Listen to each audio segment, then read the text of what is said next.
So, Secretary Clinton, clearly some of the exit polls last night, and also the Bernie Sanders movement, these rallies that get these tens of thousands of people. Of course, there's a question as to whether they show up at the polls, but he's been doing well so far. How important are the members of the Bernie Sanders movement as you move forward and as you start to close this gap between you and him completely and rule him out as your opponent and win the nomination? How important is it to attract those voters, and how do you intend to do that? Well, I think it's really important, and I do intend to reach out. I think we're in a very good position. He had a good night last night, and I give him credit for that.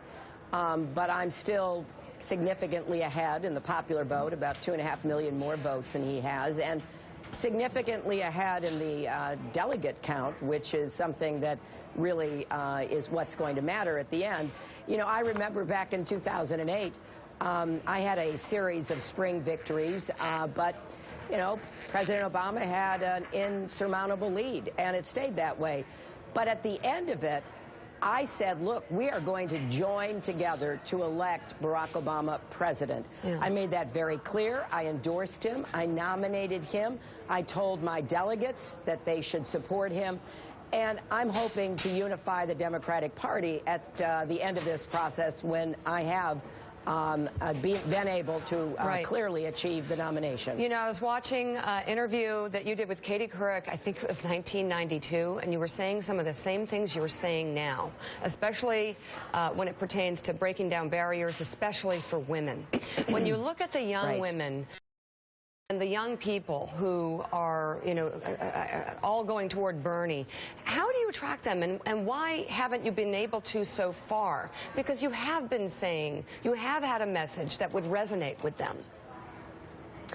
Look, I think it's exciting to be, in effect, protesting. I remember I did that a long time ago when I was in my 20s, and I totally get the attraction of this. And in all the research that I have seen about who is supporting Senator Sanders, a lot of the young people like both of us. They really like me, they admire what I've done, what I stand for, and they really, really like him.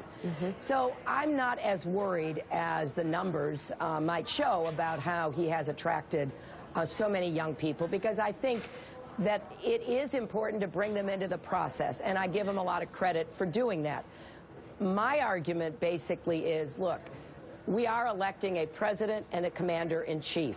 We are electing the Democratic Party standard bearer to go up against whoever the Republicans wind up nominating. And we really need to be sure that we elect someone who can walk into that Oval Office on January 20th, 2017, and start making decisions about people's lives and livelihoods. And when folks look at that, I feel very confident, both in the nominating process and in the general election.